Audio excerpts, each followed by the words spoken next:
Hey guys, just want to give you a quick rundown of what to expect on the test on Thursday, and I'll touch on a little bit of the content that you can expect to show up on there as well. So this is supposed to be our Period 8 exam, but I'm changing it a little bit since everything that has happened and the fact that the AP test won't have Period 8 on it specifically.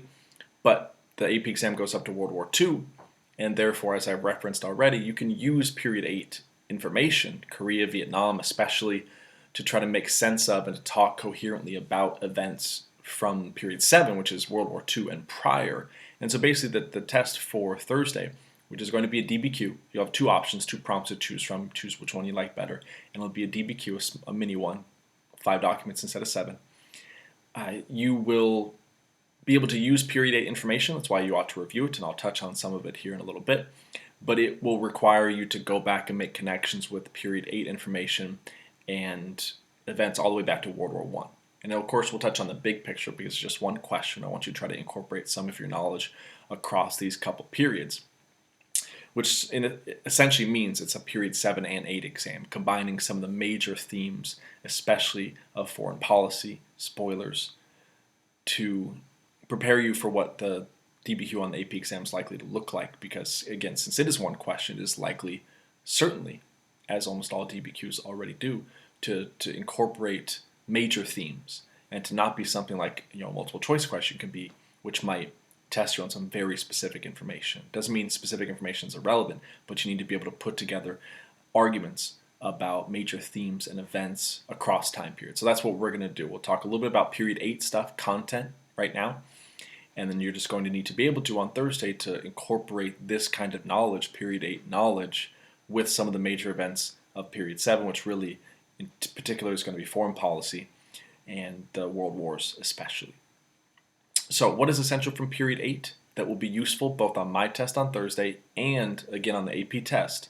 Big enough information, important enough information that even though the test is focused on Period 7 and prior, you'll be able to use.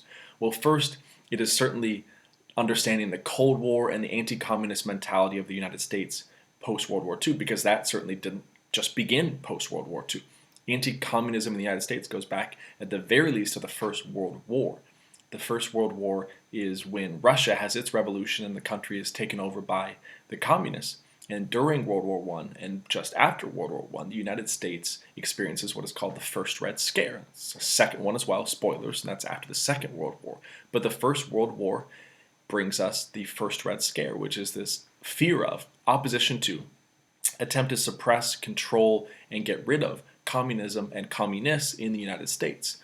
During the First World War and First Red Scare, that includes deportations, which we looked at in class, the Palmer raids.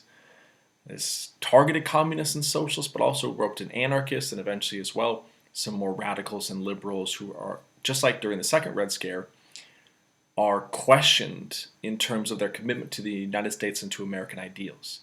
Those with communist sympathies, as we will see in the Civil Rights Movement in particular, are questioned, both literally in the sense of they're brought in front of congressional committees and questioned, or the culture as a whole questions the validity of their, if not citizenship, their commitment to the United States. Well, this is common from the First Red Scare all the way through the Second Red Scare and the Cold War. And so to study the Cold War and anti-communism post-World War II is to help you be prepared to write about and understand anti-communism of the First World War period as well. So where is the Cold War fought? And what are some of the major events which will definitely be helpful for Thursday, but again, will still help on the AP exam, which even though it focuses on Period 7 and prior, World War II and prior, you can incorporate this stuff. Well, the biggest places that it's fought is on the home front, and then of course, in terms of foreign policy, it's Vietnam and Korea. So we talk about Vietnam and Korea a lot, but let's not forget the home front.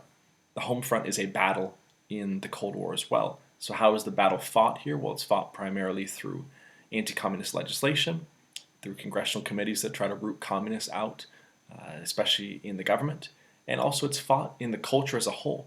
The pushback of the traditional and conservative elements of the culture against more radical people and groups within the culture that seem to oppose or at the very least question, criticize, and not support the traditional American notions of how the racial order ought to be, how the economy ought to function, how foreign policy ought to look, etc.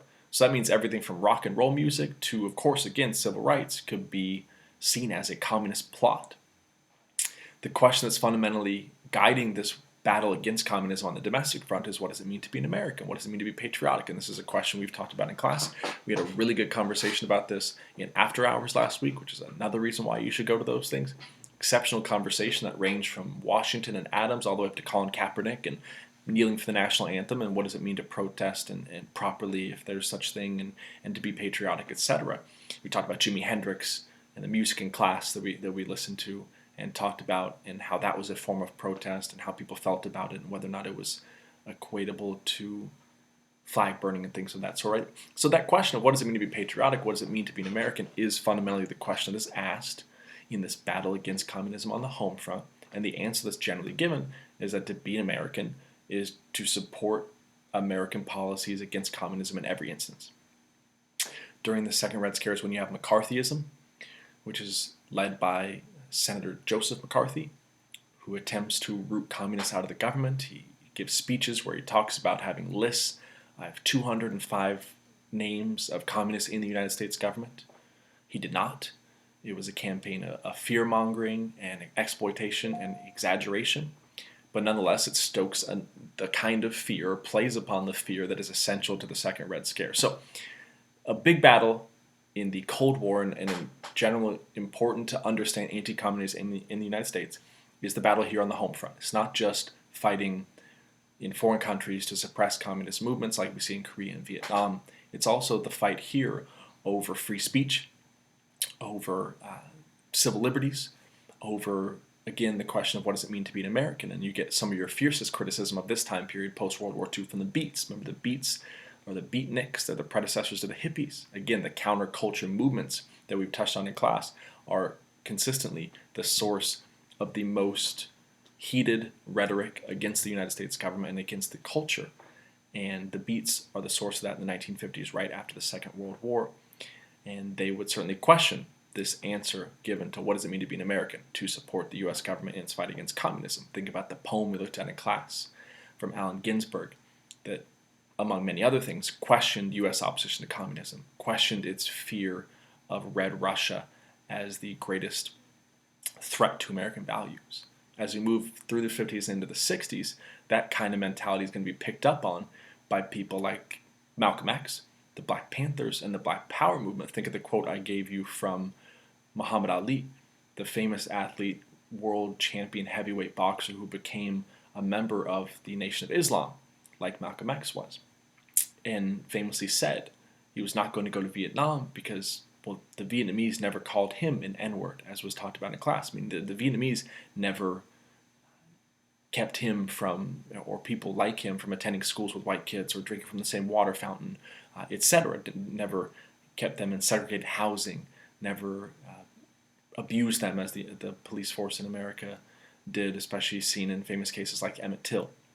Right? Basically, the Vietnamese and the stopping of communism on the other side of the world is not the primary problem, is what people like, well, Muhammad Ali means with that quote. It's what the Panthers and Malcolm X were talking about, even King to a great extent, when he gave his speech against Vietnam, which we read about in class.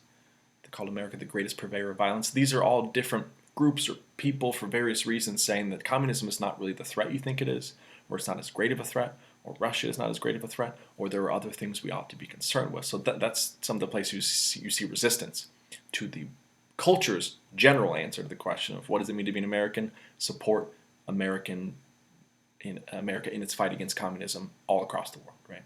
And so the two places that primarily that fight is seen across the world is in Korea and in Vietnam. Don't need to go through all the major plot points of these wars since we talked about them in class. There's a Vietnam lecture video I posted, which is definitely worthwhile to watch. But we can touch on a few things there. Again, Korea is the war from 1950 to 52, the first real test of the Cold War. China has just gone communist. The Soviet Union has an atomic bomb, and North Korea invades South Korea, and the United States comes in with UN forces and pushes the North Koreans back into North Korea. There's eventually a stalemate after the Chinese intervene as well. And there's a stalemate that leaves Korea split in the same way it was before the war and the same way it still is today. But this is the first expression of the policy of containment, which is essential to know. To contain the spread of communism is the fundamental policy goal of U.S. foreign policy, really for several decades after World War II. Of course, the biggest place that this is seen and expressed, articulated, is in Vietnam. Again, watch that other video, plenty of depth there. The biggest takeaways with Vietnam that we're concerned with for now is that it was once again the nice expression of containment, that it was the United States' largest, most committed attempt to stop the spread of communism, and that it failed for a number of reasons. One was a loss of domestic support. The people in the United States, progressively, not just hippies, came to ask themselves the question of, is this worth it? Even if they oppose communism, is this worth it? Is this the place we must stand up? Is this the place that we're willing to do the things we're seeing in photos and in images? We're seeing My Lai massacres. We're seeing the image I showed of the Viet Cong officers being shot in the head. We're seeing these brutal images. We're seeing Americans come home in body bags and seeing the death toll rise up into the tens of thousands. And we're asking ourselves as Americans, is this worth it? Not just your communist sympathizing, far left activists or hippies, but even Americans who, again, oppose the spread of communism and support in general principle the war, are eventually brought to answer that question with a no, it doesn't seem like it's worth it. Or even if it's not most Americans, enough Americans to bring the war slowly, eventually, to a close, and eventually in the United States loss. Even if we are not defeated on the battlefield in a traditional sense of losing a war, our objectives are not achieved. And as we talked about as well in class, this is a war that leaves behind very different lessons for different groups. Right? The big takeaway for anti-war protesters, liberal activists, is the ability of a large mobilization of people to bring what they view as unjust government policy to an end, to bring it to a stop. The power of the people and of the democratic process, even if some might say it took way too long for that to happen, the end result of stopping the war for that to happen. One other place to think about that the war against communism is fought, and this is true after World War II and prior. So again, let's go back into the pre-World War II because that's relevant for both Thursday's test and of course for the AP exam. And that is in Latin America as well as the Middle East, but particularly Latin America. And those are the battles where the United States is funding, arming, and training, almost never sending its own troops, at least not in mass, some special forces in some cases for sure, but mostly funding, training, and arming local rebels to either overthrow existing communist or socialist governments, often democratically elected, not always, but sometimes democratically elected communist or socialist governments, and overthrowing them through the use of local forces who opposed. And you see this in Latin America and in too many countries to name. Famously, as we talked about in class, Iran, where we back the overthrow of Iran's leader, and we've seen the ripple effects of that all the way to the present day.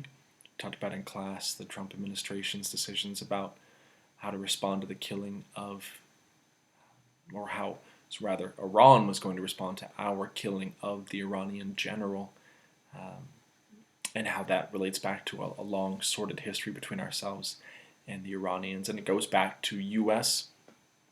opposition to communism, which prioritizes anti-communism over democracy. Because, again, this is funding, arming, training, in some cases illegally, like using funds that the government was not allowed to use, was explicitly told they could not use by Congress, particularly in the 1980s, to fund, train, and arm rebels who would engage in some sort of coup or rebellion to overthrow or to replace, etc., these anti-communist governments. So the war against communism post-World War II is fought in Korea, it's fought in Vietnam, but it's also fought in less drawn-out wars in these movements, these coups, these rebellions or revolutions that the U.S. funds and backs all throughout Latin America especially. And of course it's fought at home. So think about that. It's not just about Vietnam. It's also about the U.S. overthrowing or supporting the overthrow or removal of foreign governments. And it's also the disputes over civil liberties and the basic rights and privileges of Americans here in the United States. One of the big questions to ask of the time period post World War II, there's a lot of big questions, but again, trying to simplify as we move into this test, and that is whether or not the hippies won. The hippies and really the counterculture as a whole. The counterculture does have some victories for sure. It helps bring the war in Vietnam to a close. Eventually you see legalization of, or at least in the short term, liberalization of policies on marijuana, which was a big push of the hippies in particular. You see some victories for feminism, of course, victories for civil rights.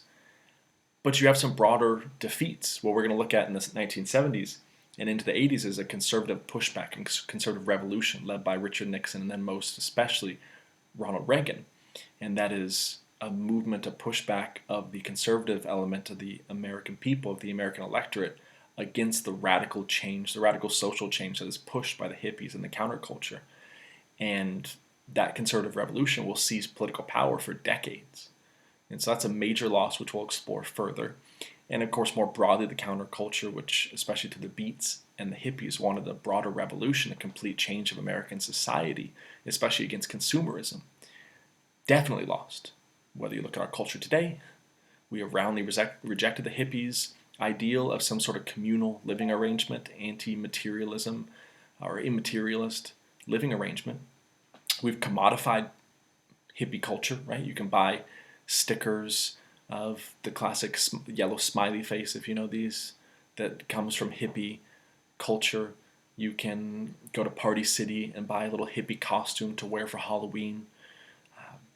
The notion of men growing out their hair is now not really thought of as anything to wag a finger at. That comes, of course, from the hippies' questioning of some traditional norms of gender and sexuality. Right so there's a lot of ways that we have picked up on hippie ideals, but we've mostly commodified it for brief consumption. Right, dress up as a hippie, flash the peace sign, etc. Kind of make some appeals to hippie ideals.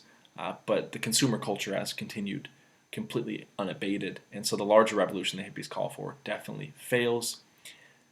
That is enough for our review. There's so much more to this time period, but again, what we're trying to do here are get the major concepts of this period and then talk about them in such a way that you'll be able to incorporate them into discussing earlier events, World War I, the Great Depression, New Deal, and World War II especially, and then use the information we just talked about, Vietnam, Korea, the second Red Scare, the hippies, to try to bring that into DBQs, both on Thursday and on the AP exam, that will synthesize very well, as we've talked about, synthesizing, bringing together different time periods, disparate time periods, and showing similarities, differences, connecting cause and effect, and things like that, right?